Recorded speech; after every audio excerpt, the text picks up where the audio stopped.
peace that passes understanding down in my heart. Where? Down in my heart. Down in my heart. I've got the peace that passes understanding down in my heart. Where? Down in my heart to stay. And I'm so happy, so very happy. I've got the love of Jesus in my heart. And I'm so happy, so very happy. I've got the love of Jesus in my heart.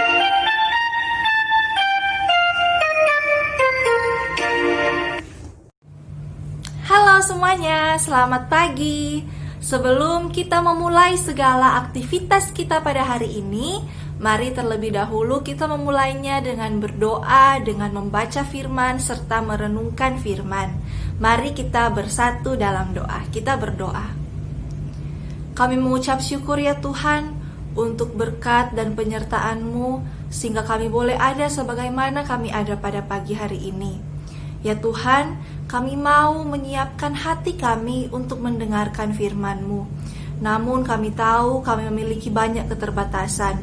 Untuk itu kami mohon kiranya Engkau berikan Roh Kudus-Mu, sehingga melalui Roh Kudus-Mu kami dapat dibantu untuk mengerti dan memahami apa isi firman-Mu. Juga kami dibantu untuk melakukan firman-Mu dalam kehidupan kami.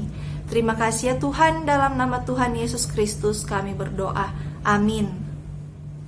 Mari kita siapkan Alkitab kita. Kita buka kitab Lukas 18 ayatnya yang pertama sampai ayatnya yang ke-8. Lukas 18 ayatnya yang pertama sampai yang ke-8 berbunyi demikian. Perumpamaan tentang hakim yang tak benar. Yesus mengatakan suatu perumpamaan kepada mereka untuk menegaskan bahwa mereka harus selalu berdoa dengan tidak jemu-jemu. Katanya, dalam sebuah kota ada seorang hakim yang tidak takut akan Allah dan tidak menghormati siapapun. Dan di kota itu ada seorang janda yang selalu datang kepada hakim itu dan berkata, "Belalah aku terhadap lawanku." Beberapa waktu lamanya hakim itu menolak, tetapi kemudian ia berkata dalam hatinya, "Walaupun aku tidak takut akan Allah dan tidak menghormati seorang pun, namun karena janda ini menyusahkan aku, baiklah aku membenarkan dia, supaya jangan terus saja ia datang dan akhirnya menyerang aku." Kata Tuhan, "Camkanlah apa yang dikatakan hakim yang lalim itu. Tidakkah Allah akan membenarkan orang-orang pilihannya yang siang malam berseru kepadanya? Adakah ia mengulur-ulur waktu sebelum menolong mereka? Aku berkata kepadamu, ia akan segera membenarkan mereka. Akan tetapi, jika Anak Manusia itu datang, adakah ia mendapati iman di bumi?" Pada firman Tuhan yang tadi sudah kita baca dan kita dengarkan, kita membaca suatu perumpamaan. Perumpamaan yang dikatakan oleh Tuhan Yesus sendiri. Tuhan Yesus menceritakan suatu perumpamaan bahwa pada suatu kota ada seorang hakim. Namun hakim ini memiliki sikap yang kurang baik. Kurang baik karena ia tidak takut akan Allah. Bahkan bukan hanya tidak takut kepada Allah, ia juga tidak menghormati siapapun. Ia tidak menghormati, ia tidak menghargai sesamanya manusia. Dan di kota itu, di kota yang sama dengan yang hakim itu berada, ada seorang janda. Nah, seorang janda ini selalu datang, sering sekali janda ini datang kepada hakim ini. Ia datang kepada hakim ini dengan tujuan agar supaya hakim ini mau untuk membela haknya. Karena seorang janda ini tahu ia memperjuangkan hal yang benar. Namun hakim ini tidak mau menolongnya. Hakim ini selalu menolak permintaannya setiap janda itu datang. Hakim itu pun lama-kelamaan berkata dalam hatinya, Ia berkata demikian, "Walaupun aku tidak takut akan Allah dan tidak menghormati seorang pun, namun karena janda ini menyusahkan aku, baiklah aku membenarkan dia, supaya jangan terus saja ia datang dan akhirnya menyerang aku." Akhirnya hakim ini pun tergerak hatinya. Walaupun tergerak hatinya bukan karena hal yang baik, bukan karena motivasi yang baik, namun karena janda ini datang dengan tidak jemu-jemu, sekeras apapun hati hakim itu yang tidak mau menolong, pada akhirnya hakim itu pun mau untuk menolong janda tersebut. Nah, apa maksud Tuhan Yesus mengatakan perumpamaan ini? Apa maksudnya Tuhan Yesus menggunakan tokoh hakim yang tidak menghormati siapapun, yang tidak menghormati Allah, dan seorang janda yang terus datang kepada hakim ini? Nah, anak-anak, perumpamaan yang tadi telah kita baca dan kita dengar menunjukkan betapa besar kuasa yang ditimbulkan dari kegigihan dan ketekunan. Jadi perumpamaan tersebut bertujuan untuk menunjukkan betapa besar efek dari kegigihan, dari ketekunan seorang janda tersebut. Perumpamaan ini dipakai Tuhan Yesus untuk mendorong semua umatnya, untuk mendorong setiap orang yang mengaku percaya kepada Tuhan Yesus, supaya dapat berdoa dengan iman, berdoa dengan gigih, dan berdoa dengan tekun.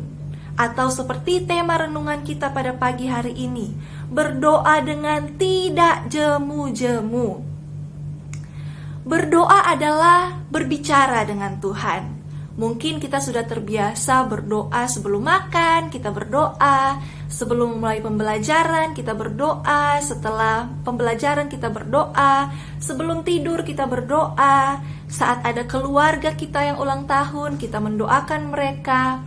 Nah, di dalam doa tersebut kita berbicara dengan Tuhan. Melalui doa, kita mengucap syukur atas setiap kebaikan Tuhan. Kadang juga dalam doa kita memohon ampun atas dosa-dosa yang kita lakukan. Juga kita memohon, kita menyampaikan setiap permohonan-permohonan kita kepada Tuhan. Mungkin kalau ada anggota keluarga kita yang sakit, kita berdoa kepada Tuhan supaya anggota keluarga kita disembuhkan. Atau misalnya dalam pembelajaran, kita belajar matematika, sudah setiap hari kita belajar tapi tetap susah untuk kita pahami.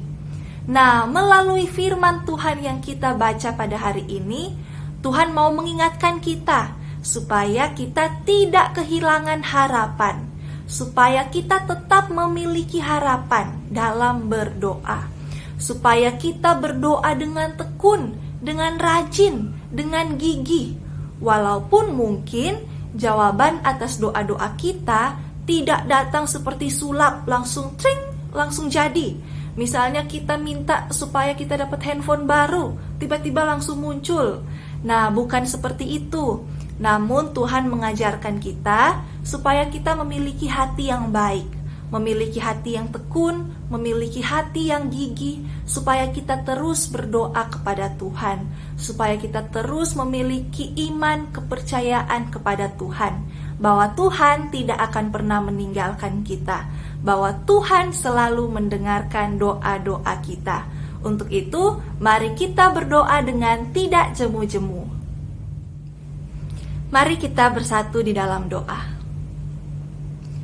Ya Tuhan, melalui firman-Mu yang pada pagi hari ini telah kami baca, telah kami dengar, dan telah kami renungkan, kami kembali diingatkan supaya kami tidak jemu-jemu dalam berdoa, supaya kami selalu memiliki pengharapan kepadamu dan yakin bahwa Engkau pasti mendengarkan doa-doa kami, dan pada saat yang tepat Engkau akan menjawab doa-doa kami tersebut. Untuk itu Tuhan, kami mohon, berikanlah kami hati yang gigih, berikanlah kami karakter yang tekun, supaya kami dapat melaksanakan firman-Mu dalam kehidupan kami. Berikan kami kemampuan ya Tuhan, supaya kami dapat menjadi anak-anak yang berdoa dengan tidak jemu-jemu.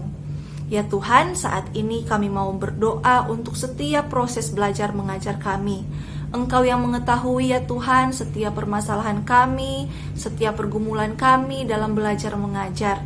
Namun kami yakin dan percaya Engkau mengetahui itu semua. Kami yakin dan percaya jika kami berjuang, jika kami berusaha sebisa kami, maka Engkau akan membantu kami.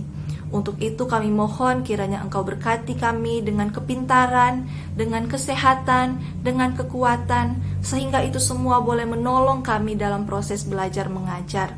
Kami juga mau mendoakan untuk keluarga kami dimanapun mereka berada. Kiranya penyertaan-Mu selalu ada bersama-sama dengan mereka. Juga tak lupa kami mau berdoa untuk guru-guru serta karyawan yang ada di SD Kristen Petra 1, supaya Engkau selalu melindungi mereka, menyertai mereka, memampukan mereka, sehingga setiap tugas dan tanggung jawab dapat terlaksana dengan baik. Berkati kami semua ya Tuhan dengan kesehatan dan kekuatan, sehingga segala aktivitas kami dapat terlaksana dengan baik. Terima kasih ya Tuhan, dalam nama Tuhan Yesus Kristus kami bawa doa ini. Amin. Selamat belajar mengajar, Tuhan Yesus memberkati kita semua.